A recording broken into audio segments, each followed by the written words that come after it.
ನಾವು ಗುರುಗಳ್ರಿ. ಯಾಕಂದ್ರೆ ಶಿವ ಭಕ್ತರಂದ್ರೆ ಯಾರ, ನಿಜ ಭಕ್ತರಂದ್ರೆ ಯಾರ? ನೀ ಗುರುಗಳಿಗೂ ನನ್ನ ಶಿಶು ಮಕ್ಕಳಿಗೂ ಹೇಳಿದ್ರೆ ನಾವು ತಿಳ್ಕೊಂಡಿದ್ವಿ. ಆದ್ರೆ ನನ್ನ ಶಿಶು ಮಕ್ಕಳ ವೇದಿಕೆ ಮೇಲೆ ಬರ್ಬೇಕಾಗಿತ್ತು ಅವ್ರು.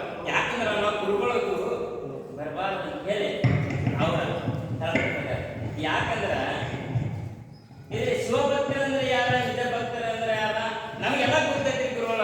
ನೀವೇ ನೀವು ಹೇಳೋದೇನು ಅವಶ್ಯಕತೆ ಇಲ್ಲ ಅಂತಂದ್ರ ನಿಜವಾಗಿರ್ತಕ್ಕಂಥ ಭಕ್ತರು ಯಾರು ಅನ್ನೋದು ನಿಮಗೂ ಗೊತ್ತೈತಿ, ಅದ್ರ ಜೊತೆಗೆ ನಿಮ್ಮ ಶಿಷ್ಯ ಬಳಗಕ್ಕೂ ಗೊತ್ತೈತಿ. ಗೊತ್ತಿಲ್ಲ ಅಂತಂದ್ರ ಇಲ್ಲಿ ಕುಳಿತಿರ್ತಕ್ಕಂಥ ಜನರೊಳಗ ನಿಮ್ಮ ಶಿಷ್ಯ ಬಳಗ ಕೂಡ ಐತಿ. ಐತ್ರಿ. ಇದೆಲ್ಲ ನಮ್ಮ ಬಳಗ ಅರ್ಧಕ್ಕೆಲ್ಲ ನಮ್ಮ ಬಳಗ ಐತಿ. ಅಂದ್ರೆ ನೀವು ನಿಜವಾಗಿರ್ತಕ್ಕಂಥ ಭಕ್ತರು ಯಾರು ತಿಳ್ಕೊಂಡೆ ಹೋಗ್ತಾರ ನಿಮ್ಗೆ ಬಹಳ ತಿಳಿದೈತಿ. ಹಂಗಾದ್ರೆ ನೀವು ದೊಡ್ಡ ಪಂಡಿತರು ನಂಗೆ ಆದ್ರಿಪ್ಪ.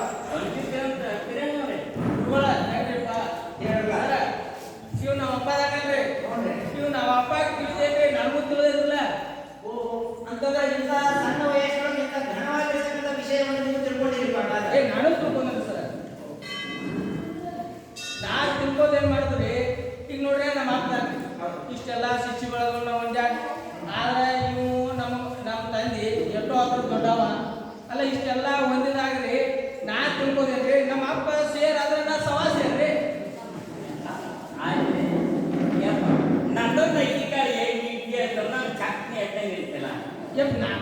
ನಾನು ಮಾತಾಡ್ಬೇಡ, ನಿಮ್ಗೈತೆ ನಾನು ಕಲ್ಕೋಬೇಕಲ್ಲ. ದೊಡ್ಡ ನನ್ನ ಶಿಶು ಮಕ್ಕಳ ತಳಗಿದ ಅದಾರ ಅವ್ರಿಗೆ ನಮ್ಮ ಗುರುಗಳಾಗತ್ತೆ ಎಷ್ಟು ಅಭಿಮಾನ ಐತೆ ಅವ್ರಿಗೆ. ನೀ ಚಿಕ್ಕ ಎತ್ತವನ್ನ ಏಕೆ ಅಂತ ಬರ್ತೀಯ. ಹಂಗಾಗಪ್ಪ, ನೀನು ಕಡಿಗೂ ಬಂದಿಲ್ಲ, ಸೇರಿಗೂ ಬಂದಿಲ್ಲ, ಗಿರ್ಪಾವೂ ಬಂದಿಲ್ಲ. ಯಪ್ಪ ನಿನಗೇನು ತಿಳಿದಿಲ್ಲ, ಗುರುಗಳಿಗೆ ನಾ ತಿಳಿಸ್ಕೊಡಾಕತ್ತ. ನೀನು ತಿಳ್ಕೋ, ಗುರುಗಳಿಗೂ ನಾ ತಿಳಿಸ್ಯಾರ. ಹೌದಾ? ಹಂಗಾರೆ ಹೇಳಿ ಪಂಡಿತರ, ಈ ನಿಜವಾಗಿರ್ತಕ್ಕಂತಹ ಭಕ್ತರಂತಂದ್ರೆ ಯಾರು, ಶಿವಭಕ್ತರಂತಂದ್ರೆ ಯಾರು ಅನ್ನುವಂಥ ವಿಷಯ ಸ್ವಲ್ಪ ಹೇಳಲ್ಲ ಗುರುಗಳ. ನಮ್ಗೆ ಪಂಡಿತರ ನಿಮ್ಮ ವಂಶದ ಬಗ್ಗೆ ಹೇಳಂದ್ರೆ ನಿಮ್ಮ ಮಾತು ಕೇಳಿದ್ರ, ನಿಮ್ಮ ಪಾಂಡಿತ್ಯವನ್ನು ಕೇಳಿದ್ರ ನಿಮ್ಮ ವಂಶಸ್ಥರೆಲ್ಲ ಪಂಡಿತ ವಂಶ ಕಾಣ್ತದೆ. ನಮ್ಮ ಮನೆತಾನ ಪಂಡಿತರ ವಂಶ ಐತ್ರಿ. ಯಾಕಂದ್ರೆ ನಮ್ಮ ಮುಖ್ಯರಿ, ನಮ್ಮ ಅಜ್ಜನ ಅಪ್ರೆ, ನಮ್ಮ ಅಜ್ಜನ ಅಪ್ರೆ ಪಂಡಿತಿದ್ರೆ, ನಮ್ಮ ಅಜ್ಜನ ಹೊಟ್ಟಿಲೆ ನಮ್ಮ ಮುತ್ಯಾನ ಹೊಟ್ಟಿಲೆ ನಮ್ಮ ಅಜ್ಜ ಹುಟ್ಟಿದ್ರೆ, ನಮ್ಮ ಅಜ್ಜನ ಹೊಟ್ಟಿಲೆ ನಮ್ಮ ಅಪ್ಪ ಹುಟ್ಟಿದ್ರಿ ಅಪ್ಪ, ಅವು ಪಂಡಿತ್ರಿ. ನಮ್ಮ ಅಪ್ಪನ ಹೊಟ್ಟಿಲೆ ನಾವು ಹುಟ್ಟಿದ್ರಿ ಅಪ್ಪ, ನಾವು ಗಡ ಪಂಡಿತ್ರಿ. ನಮ್ಮ ಅಪ್ಪ ಗಡ ಪಂಡಿತ್ರಿ, ನಾ ಜೀಡ್ ಪಂಡಿತ್ರಿ. ನಮ್ದು ಪಂಡಿತ್ ವಂಶ ರೀ. ಅದು ಮೊದಲನೇ ಕಾಲದಿಂದ ನಡ್ಕೊಂಡು ಬಂದೈತ್ರಿ. ಅವರು ಘನ ಪಂಡಿತರು, ಅವ್ರ ನಿಮ್ಮ ಶಿಷ್ಯ ಬಳಗರು ಕೂಡ ಪಾಂಡಿತ್ಯ ಬಂದೆ. ಆಮೇಲೆ ನೋಡಿದ್ರೆ ಹಂಗಿದ್ರ ನಿಮ್ಮ ಪಾಂಡಿತ್ಯ ಅಂತ ನೀವು ಏನ್ ತಿಳ್ಕೊಂಡಿರಿ? ಶಿವಭಕ್ತರು ಅಂತಂದ್ರೆ ಯಾರು, ನಿಜವಾಗಿರ್ತಕ್ಕಂಥ ಭಕ್ತರು ಅಂತಂದ್ರೆ ಯಾರು ಅನ್ನೋದನ್ನ ಸ್ವಲ್ಪ ನಮಗ ತಿಳಿಸ್ಕೊಡಿ. ಎಲ್ಲಾರು ಶಿವಭಕ್ತರು ಯಾರ, ನಿಜ ಭಕ್ತರು ಯಾರ ಅಂತ ಕೇಳಕ್ ಬರ್ತಾರ, ಮಾತಾಡ್ತಾರ, ಸ್ವಲ್ಪ ಹೇಳಲ್ಲ. ಹೇಳ್ತಿರಲ್ಲ ಇದನ್ನೆಲ್ಲ ಮೊದಲು ನೀವು ಗುರುಗಳ ನೀವು ಚಿತ್ತಪಟ್ಟು ಕೇಳ್ತೀರಿ. ಇದು ಬಹಳ ಗಂಭೀರವಾದಂತ ವಿಷಯ. ಯಾಕಂದ್ರೆ ನಿಜ ಭಕ್ತರಂದ್ರೆ ಯಾರ, ಶಿವಭಕ್ತರಂದ್ರೆ ಯಾರ ತಿಳ್ಕೊಳ್ಳೋದ ದೊಡ್ಡ ಮಹತ್ವದ ಕೆಲಸ ಐತ್ರಿ. ಆದ್ರೆ ನಿಮ್ಗೆ ಹೇಳ್ತೀರಿ, ಆದ್ರೆ ಒಂದು ಸ್ವಲ್ಪದಾಗಿ ಹೇಳ್ಬೇಕ್ರು, ಏನು ಪಕ್ಕ ನಿಮ್ಗೆ ತಿಳಿಯಾಗಿ ಹೇಳ್ಬೇಕ್ರು. ಇದು ಎರಡು ತರ ಹೇಳ್ತಾರೆ, ಸ್ವಲ್ಪ ಹೇಳ್ಬೇಕು, ಪಕ್ಕದ ಹೇಳ್ಬೇಕು. ಸ್ವಲ್ಪ ಅಂದ್ರೆ ಪಕ್ಕ ಅದೇ ಒಂದು ಸ್ವಲ್ಪ ಹೇಳ್ಬೇಕಾದ್ರೆ ಯಾವ್ದೆಲ್ಲ 3 ತಾಸು ಆಗ್ತದೆ. ಸ್ವಲ್ಪ ಸ್ವಲ್ಪ ನಿಮಗೆ ಪಕ್ಕ ತಿಳಿಯುವಂಗೆ ಹೇಳ್ಬೇಕಾಗ್ತಂದ್ರೆ 3 ರಿಂದ 4 ತಾಸು ನೋಡ್ರಿ. ಅಂತಂದ್ರ ನೀವು ತುಳಸಲು ಎಕ್ಕ ನೋಡಂತಂದ್ರ ಇಲ್ಲಿ ಕಂಬಳಿ ಭಕ್ತನ ಹುಟ್ಟು ಹಾಕುವಂತ ಒಂದು ಸನ್ನಿವೇಶವನ್ನು ತರುವಂತ ಕಾಣತ್ತೀವಿ. ಹೌದೇ? ಹೆಂಗಿದ್ರಲ್ಲ ಏನಾಗಿತ್ತು ಅಂತಂದ್ರ ಹಿಂಗ ಒಂದು ದೊಡ್ಡ ಸಭಾ ಇತ್ತು, ದೊಡ್ಡ ಊರ. ಆ ಊರೊಳಗೆ ಏನಾಗಿತ್ತು ಅಂತಂದ್ರ ಒಂದು ಪ್ರವಚನವನ್ನ ಏರ್ಪಡಿಸಿದ್ರು. ಆ ಪ್ರವಚನಕ್ಕ ದೊಡ್ಡ ಪಂಡಿತರು ಕರೆಸಿದ್ರು, ಮಹಾನ್ ಪಂಡಿತರು. ಪಂಡಿತರಂತೂ ನನ್ನಕ್ಕಿಂತ ಪಂಡಿತರು, ಬಹಳ ತಿಳ್ಕೊಂಡಂತ ಪಂಡಿತರು. ಅವನ್ನ ಕರೆಸಿದ್ರು ಪ್ರವಚನಕ್ಕ. ಅವಾಗ ಪ್ರವಚನ ಬಹಳ ಕಟ್ಟಾಡಿದ್ರು. ಅವ್ರು ಏನಪ್ಪಾ ಅಂತಂದ್ರ, ನೀವು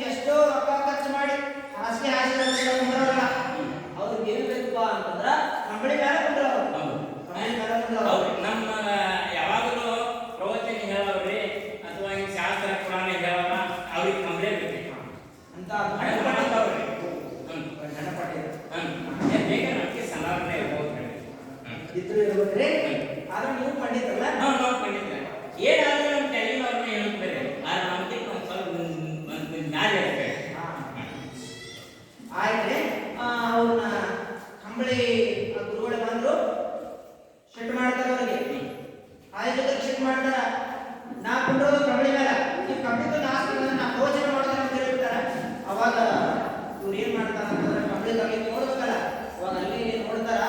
ಅಲ್ಲಿ ಒಬ್ಬ ಮನುಷ್ಯ ಬಂದಿದ್ದ, ಕುಸ್ತಿ ಆಡ್ತಿದ್ದ.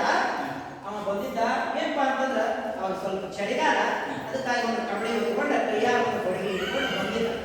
ಅವಾಗ ಆ ಕಣ್ಣ ಆ ಕುಂತಿರ್ತಕ್ಕಂಥ ಕಂಬಳಿ ಹೊತ್ಕೊಂಡಿದ್ರ ಅವ್ರ ಮ್ಯಾಲ ಬೀಳಿದ ಕಂಬಳಿ ಇಸ್ಕೊಂಡ್ ಬರ್ತಾರ.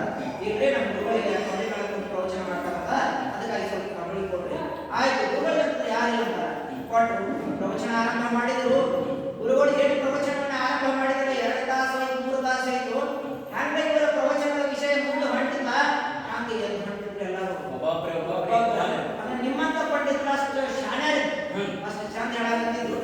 ಲಾಸ್ಟಿಗೆ ಒಬ್ಬರ ಉಳಿದಿದ್ರು. ಯಾರು ಕಂಬಳಿ ಕೊಟ್ಟಿರ್ತಕ್ಕಂಥ ಬಂದ್ಕೊಂಡಿದ್ದ. ಅವಾಗ ಏನ್ ಮಾಡ್ತಾನ, ಬಡಗಿ ತರ ಕೈಯಾಗ ಬಡಗಿ ತಗೊಂಡ ಆ ಕಡೆ ಈ ಕಡೆ ನೋಡ್ತಿದ್ದ. ಪ್ರವಚನ ಹೇಳ್ತಕ್ಕಂಥ ಪಂಡಿತರು ನೋಡ್ತಿದ್ದ. ಹಿಂಗ ನೋಡುವಾಗ ಸ್ವಲ್ಪ ಏನೋ ಅನುಮಾನ ಬಂದ ಅವ್ರನ್ನ ಕೇಳ್ತಾರ, ಯಾಕ್ರಿಪ್ಪ ನೀವು ಹಿಂಗ್ ಮಾಡಾಕತ್ತೀರಿ? ಏನಿದ್ರೆ ನೀವು ಪ್ರವಚನವನ್ನು ಮಾಡ್ರಿ, ನಿಮ್ಮನ್ನ ಕನಿಷ್ಠ ವಿಷಯಕ್ಕಾಗಿ ಪ್ರವಚನ ಮಾಡಿ ಅವ್ರು ಅದಕ್ಕೆ ನೋಡಾಕನು ಈ ಬಡ್ಡಿ ವಿಚಾರ ಗೊತ್ತಾಗ್ಲಿ ಅಂತ ಹೇಳಿ ನಾನು ನೋಡಾಕನಪ್ಪ ಅಂತಾರ. ಅದಕ್ಕಾಗಿ ಇಲ್ಲಿ ಕುಂತಿರ್ತಕ್ಕಂಥ ಯಾರ ಮತ್ತೆ ಕಂಬಳಿ ಭಕ್ತರ ಆಗಬಾರ್ದು, ಅದಕ್ಕಾಗಿ ಸ್ವಲ್ಪ ತಿಳಿಯೋಕೆ ಹೇಳಿಬಿಡಲ್ಲ. ಅಂದ್ರೆ ನಮ್ಮನ್ನ ಯಾರಪ್ಪ ಅಂತ ಹೆಚ್ಚಲ್ಲ, ಅವ್ರು ಮುಖ್ಯಲ್ವಾ ಅದ್ರ ಸಲುವಾಗಿ ನೋಡ್ರಿ ಗುರುಗಳ ನಿಜ ಭಕ್ತರಂದ್ರೆ ಯಾರ, ಶಿವ ಭಕ್ತರಂದ್ರೆ ಯಾರ? ನಾವು ಬೆಳಕಿನ ಶಕ್ತಿ ಅಂತಂದ್ರ ಋಷಿ ಮುನಿಗಳು ತಪಸ್ಸು ಮಾಡ್ತಕ್ಕಂಥ ಬ್ರಹ್ಮಿ ಮುಹೂರ್ತ 3 ರಿಂದ 4 ಗಂಟೆ ಸಮಯ. ಅವಾಗ ಬೆಳಿಗ್ಗೆ ಅಂದ್ರೆ 8 ಗಂಟೆ ಆಗಿರ್ಬೇಕ್ರಿ. ಬೆಳಿಗ್ಗೆ 2 ಗಂಟೆ ಆಗ್ಬೇಕ್ರಿ. 2 ಗಂಟೆಗೆ ಎದ್ದವ್ರನ್ನ ನಾವು ಹೊಳಿಗೆ ಜಳಕಕ್ಕೆ ಹೋಗ್ಬೇಕ್ರಿ. ಅಂದ್ರೆ ಬೆಳಿಗ್ಗೆ 2 ಗಂಟೆ ಪ್ರಾಣಿ ನಮ್ಗೆ ಅವಾಗ ನಾವು ಪಂಡಿತರಲ್ರಿ. ಅದೇ ಸಲುವಾಗಿ ಅಲ್ಲಿ ಜಳಕ ಮಾಡಿ ಎಲ್ಲ ಮೈತುಂಬ ಇವತ್ತಿ ಕೊಟ್ಕೋಬೇಕ್ರಿ. ಆ ನಂತರ ತಾಂಬರ್ ಕೊಡ ಒಯ್ಬೇಕ್ರಿ. ಆ ತಾಂಬರ್ ಕೊಡದಾಗ ನೀರು ತಂದ ನಾವು ಪೂಜಾ ಮಾಡ್ಬೇಕ್ರಿ. ಆ ಪೂಜಾ ಅಗ್ನಿ ಮೈಲಿನ ತೊಗೊಂಬರ್ಬೇಕ್ರಿ. ಯಾವ ಟೈಮ್ ಹಂಗ ನೀವು ಬರುವಾಗ ಸ್ವಲ್ಪ ಏನಾದ್ರು ನಾಯಿ ಮರಿಗಳು ಪ್ರಾಣಿಗಳು ಸ್ವಲ್ಪ ಗುರುಗಳ ಅಕಸ್ಮಾತ್ ನಮ್ಮನ್ನು ಮುಟ್ಟಿದ ತಿಳ್ಕೊಳ್ಳಿ, ನಾವು ಮೈಗೆ ಆಗೋದೆ ಮತ್ತೆ ಕೊಡ ಎಲ್ಲ ಮುಟ್ಟಿದ್ದಲ್ರಿ, ಕೊಡ ಸುರುವುದ್ರಿ, ಮತ್ತೆ ನಾವು ಹೊಳೆ ಜಳಕಕ್ಕೆ ಹೋಗುದ್ರಿ, ಮತ್ತೆ ಅಲ್ಲಿ ಹೊಳೆ ಮುಳುಗುದ್ರಿ, ಮತ್ತೆ ಇವತ್ತಿ ಪಟ್ಟ ಪಡ್ಕೊಳ್ಳೋದ್ರಿ, ಮತ್ತೆ ಕೊಡ ಹೊತ್ಕೊಂಡ್ಬರ್ದ್ರಿ. ಯಾಕಂದ್ರ ಈಗ ನಮ್ಮ ಶಿಶುಗಳಿಗೆ ಇರ್ತಲ್ರಿ, ನಮಸ್ಕಾರ ಗುರುಗಳ, ನಮಸ್ಕಾರ ಗುರುಗಳ ಅನ್ಬೇಕ್ರಿ. ನಮ್ಗೆ ಮರ್ಯಾದೆ ಅಷ್ಟು ಮರ್ಯಾದೆ ಕೊಡ್ಬೇಕು. ವಿಭೂತಿ ನಿಮ್ಮ ಜನಿವಾರ ಲಿಂಗ ನೋಡಿ ನಿಮಗೆ ಮರ್ಯಾದೆ ಕೊಡ್ಬೇಕು. ಆ ರೀತಿ ಶಿಶುಗಳ ಊಟಕ್ಕೆ ಮತ್ತೆ ಹಂಗ ಪ್ರಾಣಿ ಪಕ್ಷಿಗಳಂದ ಆತ್ಮೀಯ ಏನಾದ್ರು ಬರುವಾಗ ಸ್ವಲ್ಪ ಯಾರ ಮುಟ್ಲಿ ಗುರುಗಳ, ಯಾರ ಮುಟ್ಲ್ರಿ. ಆದ್ರೆ ಮುಟ್ಟು ನಮ್ಮ ಮೈಗೆ ಆತ ತಿಳ್ಕೊಂಡು ಮತ್ತೆ ನಾವು ಮೊದಲೇ ಪ್ರಯೋಗ ಮಾಡ್ತೀವಲ್ರಿ, ಮತ್ತೆ ಹೊಳಿಗೆ ಹೋಗುದ್ರಿ, ಜಳಕ ಮಾಡೋದು, ಇವತ್ತಿ ಪಡ್ಕೊಳ್ಳೋದ್ರಿ, ಮತ್ತೆ ಹಿಂಗ ಒಂದು 2-3 ಸಲ ಆದ್ರೆ ಏನ್ ಮಾಡ್ತೀವಿ ಹಂಗೆ ಮಾಡೋದಲ್ರಿ. ಯಾಕಂದ್ರೆ ದೇವ್ರು ನಮ್ಗೆ ಗೊತ್ತಾಗಿಲ್ರಿ. ಯಾಕಂದ್ರೆ ನಾವು ಮೈಗೆ ನಾವು ದೇವ್ರ ಮುಟ್ಟ ಕೊಟ್ಟವಲ್ರಿ, ದೇವ್ರ ಮುಚ್ಚುದ್ರಿ. ಯಾಕಂದ್ರೆ ಒಮ್ಮೊಮ್ಮೆ ನಾವು ಹಂಗೆ ಯಾರು ಮುಟ್ಟಿದ ಕೂಡಲೇ ಗಮನ ನಾವು ಪೂಜೆ ಮಾಡಕ್ ತಿಳ್ಕೊರಿ, ದೇವ್ರು ನಮ್ಗೆ 8 ಗಂಟೆ ನೋಡಿದ್ರಿ, ಗಂಡು ಬಿಸಿದು ನೋಡಿದ್ರಿ, ಹಿಂಗೆಲ್ಲ ಮಾಡ್ತಾವ್ರಿ. ಅದರ ಸಲುವಾಗಿ ನಾವು ಅಗದಿ ಮಡಿಲಿನ ಬಂದ ಪೂಜೆ ಮಾಡ್ತೀವಿ. ಮಡಿವಂತ ಪೂಜೆ. ಮಡಿವಂತ ಪೂಜೆ ಹೌದು. ಇರ್ರಿ ಅಲ್ಲಿ ಏನು ಮುಟ್ಟಿಲ್ಲ. ಹಂಗ ನೀವು ಮನೆಗೆ ಬಂದಾಗ ನಿಮ್ಮ ಹೆತ್ತರಿರ್ತಕ್ಕಂಥ ತಂದೆ ತಾಯಿ ಏನಾದ್ರೂ ಅಚಾನಕ್ಕಾಗಿ ನೀವು ಮುಟ್ಟಿದ್ರೆ ಅವಾಗ ಏನ್ ಮಾಡ್ತೀರಿ? ಇಲ್ರಿ, ನಮ್ಮ ತಾಯಿ ಆಗಿರ್ಲಿ ಅಥವಾ ನಮ್ಮ ತಂದೆ ಆಗಿರ್ಲಿ ಅಥವಾ ನಮ್ಮ ಮಕ್ಕಳಾಗಲಿ ಯಾರಾಗಿರ್ಬೇಕು, ಅವ್ರು ಏನೋ ಮುಟ್ರಿ ಅಂದ್ರೆ ಮನೆಗೆ ಬಂದಾಗ ಅವ್ರು ಮುಟ್ರು ನಾವು ಹೊಳಿಗೆ ಹೋಗ್ತೀವಿ. ತಂದೆ ತಾಯಿಗಳು ಕೂಡ ಮುಟ್ಟಿಸ್ಕೊಳ್ಳೋದಿಲ್ಲ. ಮುಟ್ಟಿಸ್ಕೊಳ್ಳೋಣ ಪೂಜೆ ಆಗ್ಬೇಡ. ಆ ಟೈಪ್ ನಾವು ಪೂಜೆ ಮಾಡ್ತೀವಿ. ಯಪ್ಪ ಬಾಯಿನ ಭಾಳ ವಿಷಯ ಚಂದ ಆಗೈತೆ ಅಪ್ಪಿ. ನೀವು ಚಂದ ಯಾರು ಕೇಳಿದೇನಪ್ಪಿ, ಭಾಳ ಚಂದ ಹೇಳ್ತೀವಿ. ತಿಳಿಸಿ ಭಾಳ ಚಂದ ತಿಳಿಸ್ತೀವಿ ಪಡಿ. ಯಾಕಪ್ಪ ಅಂದ್ರೆ ನಮ್ಗೆ ಇನ್ನೂ ಸಣ್ಣ ಮಂದಿ, ನಾನು ಪೂಜಾ ಪುರಸ್ಕಾರ ನಿಮ್ಗೆ ಇನ್ನೂ ಮುಂದೆ ನಾ ತಿಳಿಸ್ಕೊಡೋದನ್ನ ನೋಡಪ್ಪ. ಇಷ್ಟು ದಿನ ತಿಳಿಸಲಾರ್ದಂತ ಇವಾಗ ತಿಳಿಸಿ ಹೇಳಾಕತ್ತಿದ್ದೀನಿ. ಭಾಳ ಒಳ್ಳೇದಪ್ಪ, ಭಾಳ ಚಂದ ಹೇಳಿದೀವಿ. ಅಗ್ನಿ ಹಂಗದ ನಮ್ಮ ಅಪ್ಪ ಅಂದ್ರೆ ಹೌದು ಇರ್ಬೇಕು. ನೋಡಪ್ಪ ಮೊನ್ನೆ ಯಪ್ಪ ನೀ ಚಿಕ್ಕ ಬಾಯಿ ಯಾಕೆ ಕೇಳಬಾರ್ದು? ನಾ ಅಗ್ನಿ ಮರ್ಯಾದೆ ಮನುಷ್ಯ ಅಂದ್ರೆ 4 ಮಂದಿಯಾಗ ನೀ ಹೇಳ್ಬಿಡ್ಲ ಅಂದ್ರ ತಾಯಿ ತಂದೆ ಮುಟ್ಟಿದ್ರ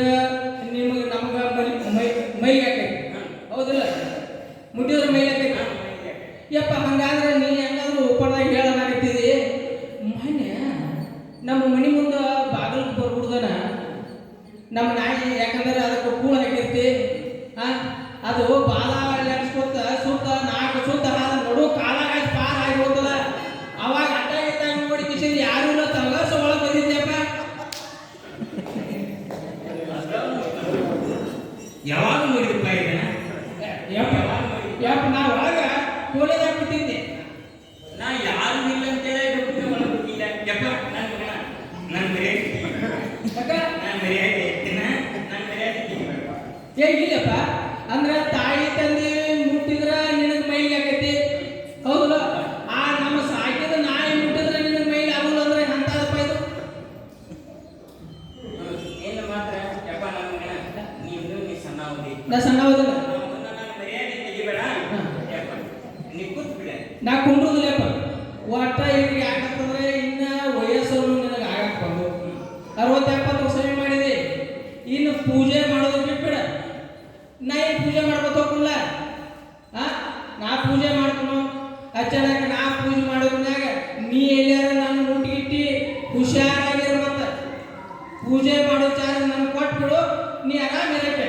ಹಿಂಗಂದಿ ಯಪ್ಪ.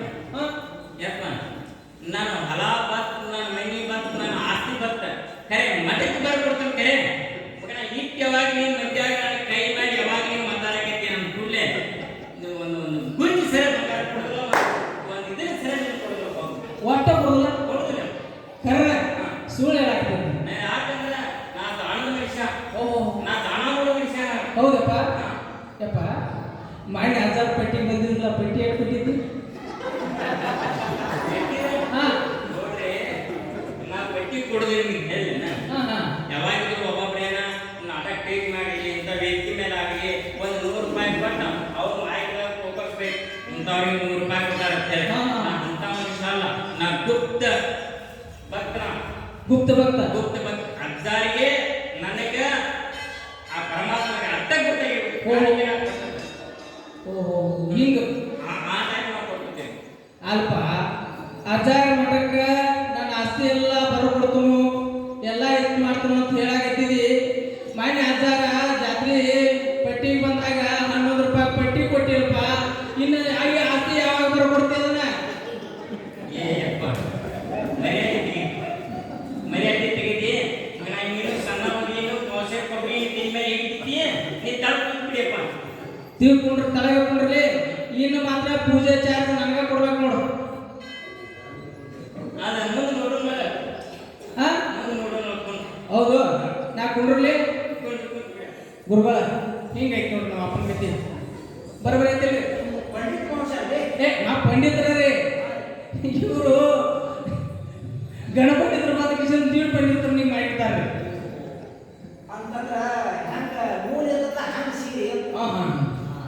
ಇವ್ರಿಗಟ್ಟ ನೀವು ಚೆನ್ನಾಗಿ ಹೇಳ್ತಿರೋ ಏನ್ ಮಾಡ್ತಿರೋ ನೋಡ್ರಪ್ಪ, ನಾ ಕೊಡುತ್ತೆ. ಗುರುಗಳ ಇದೇನೋ ನೀವು ಬಂದ ನನ್ನ ಮಗ ನನಗೆ ಇದು ಕೈಗಿಲ್ಲದ ಈ ಹಾಸಿಗೆ ಕೈಗೂ ಇಲ್ಲಿ ಕೈಗೂ ಇಲ್ಲ ಏನೂ ಇಲ್ಲ. ಅಪ್ಪಗ ಮಕ್ಕಳಿಗೆ ಒಂದು ಡಿಗ್ರಿ ಹಾಸಿಗೆ. ಆದ್ರೆ ಇದೇನೋ ನನಗೆ ನನ್ನ ಮಗ ಏನೋ ಒಂದು ಸ್ವಲ್ಪ ತಿಟ್ಟಿಗಳು ಅಂತ ಕಾಣ್ತೈತಿ ಗುರುಗಳ. ಇದು ನೀವು ಪರಿಹಾರ ಮಾಡಿಬಿಡ್ರಿ. ನಿಮ್ಮ ಪ್ರಕಾರ ತಿಳ್ಕೊಂಡಿದ್ದಕ್ಕಾಗಿ ಕಟ್ಟಿ ನಿಮ್ಮ ಹುಲಿಗತೆ ಕಾಣ್ತೀರಿ. ಆದ್ರ ನಿಜವಾಗಿ ತಿಳ್ಕೊಂಡಿದ್ದ ನಿಮ್ಗೆ ದಿಬ್ಬದ ತರ ಕಾಣ್ತೀರಿ. ಹೌದಾ? ಹೌದು. ಅಂತಂದ್ರೆ ಏನು ನಿಜವಾಗಿರ್ತಕ್ಕಂತಹ ಭಕ್ತ ಅಂತಂದ್ರೆ ಯಾರು? ನಿಜವಾಗಿರ್ತಕ್ಕಂತಹ ಶಿವಭಕ್ತರಂತಂದ್ರೆ ಯಾರು? ನೀವು ಹೇಳಿದ್ದೀಗ ಸ್ವತಃ ಹೆತ್ತಿರತಕ್ಕಂತಹ ತಂದೆ ತಾಯಿಗಳನ್ನ ಮುಟ್ಟಿಸಿಕೊಳ್ಳಲಾದಂತಹ ಪೂಜೆ. ಎಂತಹ ಪೂಜೆ? ನೀವಂದ್ರೆ ನಾಯಿ ಮುಟ್ಟಿದ್ರು ನೀವು ನಡೀತಾ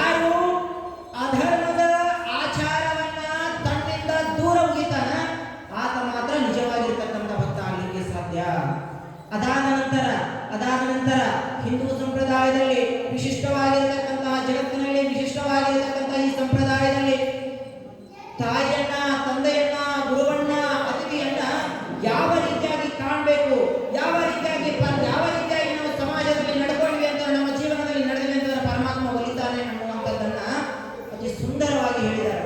ಒಂದು ಕಡೆ ಹೇಳ್ತಾರೆ ಜ್ಞಾನಿಗಳು, ಮಾತೃದೇವೋ ಭವ, ಪಿತೃದೇವೋ ಭವ, ಅತಿಥಿ ದೇವೋ ಭವ, ಆಚಾರ್ಯ ದೇವೋ ಭವ. ಯಾರು ತಂದೆ ತಾಯಿಗಳನ್ನ ದೇವರ ಸ್ವರೂಪದಲ್ಲಿ ಕಾಣ್ತಾನ ಆತ ನಿಜವಾಗಿರ್ತಕ್ಕಂಥ ಭಕ್ತ ಆಗಲಿಕ್ಕೆ ಸಾಧ್ಯ. ಯಾರು ಗುರುವನ್ನ ದೇವರ ಸ್ಥಾನದಲ್ಲಿ ನೋಡ್ತಾನ ಆತ ನಿಜವಾಗಿರ್ತಕ್ಕಂತಹ ಶಿವಭಕ್ತ ಆಗಲಿಕ್ಕೆ ಸಾಧ್ಯ. ನಿಮ್ಮ ತರ ತಾಯಿಯನ್ನ ನಾಯಿಗಿಂತ ಕೀಳಾಗಿ ನೋಡುವಂತವನು ನಿಜವಾಗಿರ್ತಕ್ಕಂಥ ಭಕ್ತ ಅಲ್ಲ, ನಿಜವಾಗಿರ್ತಕ್ಕಂತಹ ಶಿವಭಕ್ತ ಅಲ್ಲ. ಧರ್ಮ, ಧರ್ಮ, ಅಧರ್ಮ, ನ್ಯಾಯ, ಅನ್ಯಾಯ, ನೀತಿ, ಅನೀತಿ ಇವುಗಳನ್ನ ಬೇರ್ಪಡಿಸಿ ಜೀವನದಲ್ಲಿ ಪರಮಾತ್ಮನನ್ನ ಕಾಣಲಿಕ್ಕೆ ಯಾವುದು ಯೋಗ್ಯನೋ ಅದನ್ನ ಆಯ್ದುಕೊಳ್ಳುವಂತಹ ಸಾಮರ್ಥ್ಯ, ಆಯ್ದುಕೊಳ್ಳುವಂತಹ ಸುಂದರವಾಗಿರತಕ್ಕಂತಹ, ನಿಷ್ಕಲ್ಮಶವಾಗಿರತಕ್ಕಂತಹ, ಶ್ರೇಷ್ಠವಾಗಿರತಕ್ಕಂತಹ ಮನಸ್ಸು ಯಾರಲ್ಲಿ ಇರುತ್ತೋ ಆತ ಮಾತ್ರ ನಿಜವಾಗಿರ್ತಕ್ಕಂಥ ಭಕ್ತ ಆಗಲಿಕ್ಕೆ ಸಾಧ್ಯ. ಆತ ಮಾತ್ರ ನಿಜವಾಗಿರ್ತಕ್ಕಂಥ ಶಿವ ಭಕ್ತ ಆಗಲಿಕ್ಕೆ ಸಾಧ್ಯ ಅನ್ನುವಂತಹ ಮಾತನ್ನ ಈ ಪದ್ಯದ ಮುಖಾಂತರ ಪೂಜ್ಯ ಗುರುಗಳು ಹೇಳ್ತಾರ. ಜೊತೆಗೆ ನೀವು ಹೇಳಿದ್ರಿ ತಾಯಿಯನ್ನು ಮುಟ್ಟಿಸ್ಕೊಳ್ಳೋದಿಲ್ಲ, ತಾಯಿಯನ್ನು ಮುಟ್ಟಿಸ್ಕೊಂಡ್ರೆ ಮೈಲಿಗೆ ಆಗತ್ತೆ ಅನ್ನುವಂಥ ಮಾತು. ಹಾಗಿದ್ದಾಗ ನಿಮ್ಮನ್ನ ಹೆತ್ತಿರ್ತಕ್ಕಂತಹ ಸಂದರ್ಭದಲ್ಲಿ ನಿಮ್ಮನ್ನ ಮುಟ್ಟಿದಾಗ ಮೈಲಿಗೆ ಆಗತ್ತೆ ಅನ್ನುವಂತಹ ಉದ್ದೇಶದಿಂದ ನಿಮ್ಮನ್ನ ಎದೆ ಹಾಲು ಕೊಡದೆ ದೂರ ಹಾಕಿದ್ರು ಅಂತಂದ್ರೆ ನೀವು ಬೆಳೀಲಿಕ್ಕೆ ಸಾಧ್ಯ ಇದ್ದೀರಿ. ಈ ಒಂದು ವಿಶ್ವವನ್ನ ನೋಡ್ಲಿಕ್ಕೆ ಸಾಧ್ಯ ಇತ್ತೇನೋ, ಪರಮಾತ್ಮ ಅದಾನ ಅನ್ನುವಂತ ವಿಷಯ ನಿಮಗೆ ಅರಿವಾಗ್ತಿತ್ತೇನೋ? ಇಲ್ಲ. ಅದನ್ನ ಹೇಳ್ತಾರೆ, ಮನೆ ಮೊದಲ ಪಾಠಶಾಲೆ, ಜನನಿ ತಾನೇ ಮೊದಲು ಗುರು, ಜನನಿಯಿಂದ ಪಾಠ ಕಲಿತ ಜನರು ಧನ್ಯರು. ತಾಯಿಯ ಒಂದು ಶ್ರೇಷ್ಠತೆಯನ್ನ, ತಾಯಿಯ ಒಂದು ವಿಶಾಲ ಗುಣವನ್ನ, ತಾಯಿಯಲ್ಲಿರುವಂತಹ ದೈವತ್ವ ಗುಣವನ್ನ ಇದು ಹೇಳುವಂಥದ್ದು.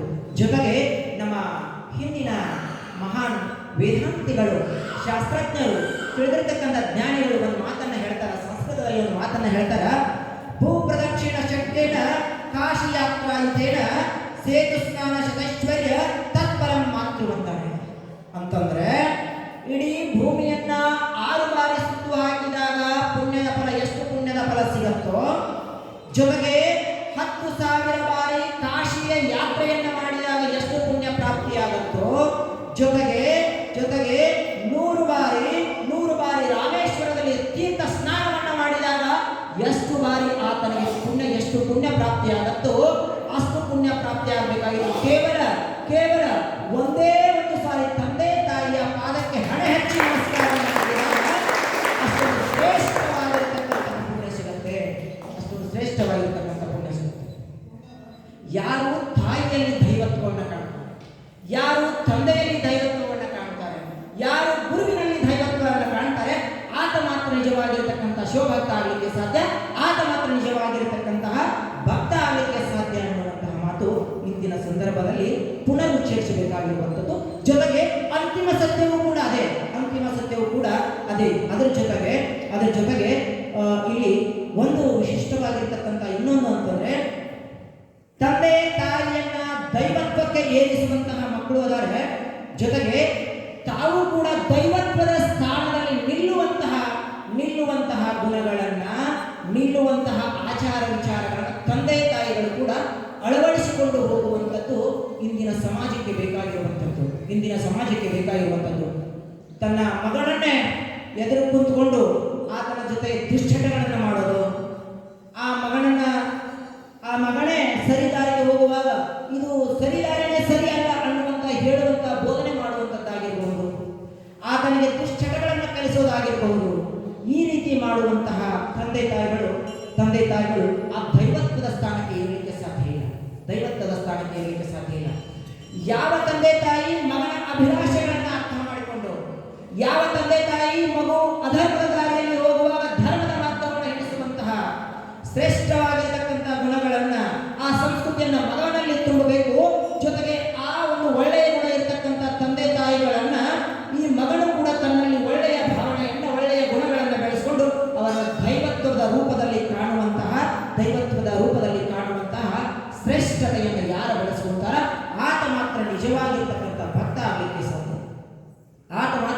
ನಿಜವಾಗಿರ್ತಕ್ಕಂಥ ಶಿವಭಕ್ತ ಆಗಲಿಕ್ಕೆ ಸಾಧ್ಯ.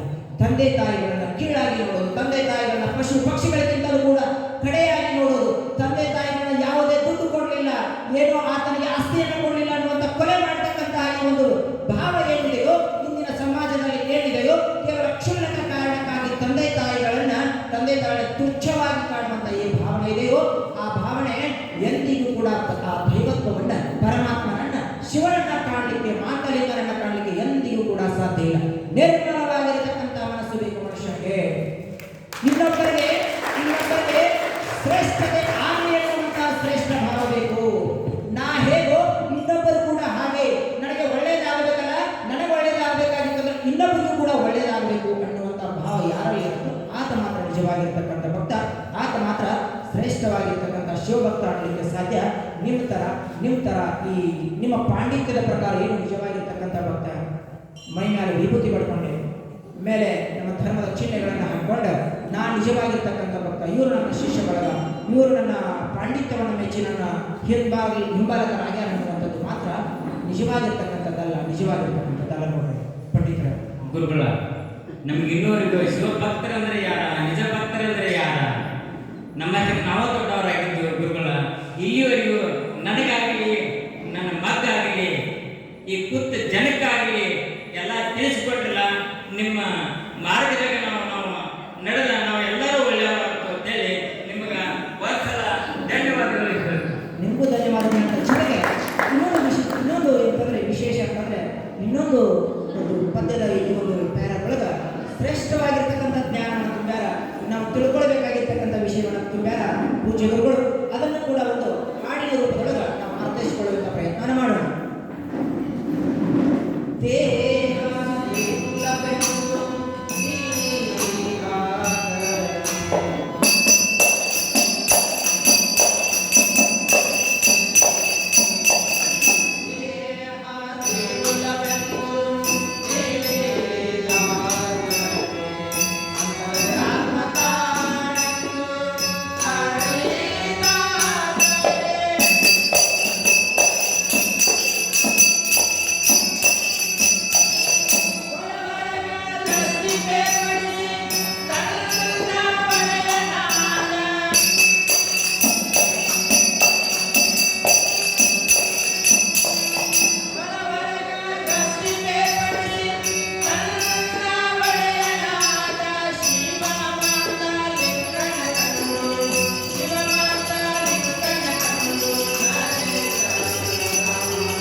ಅದೇ ರೀತಿಯಾಗಿ ಈಗ ಕಾರ್ಯಕ್ರಮ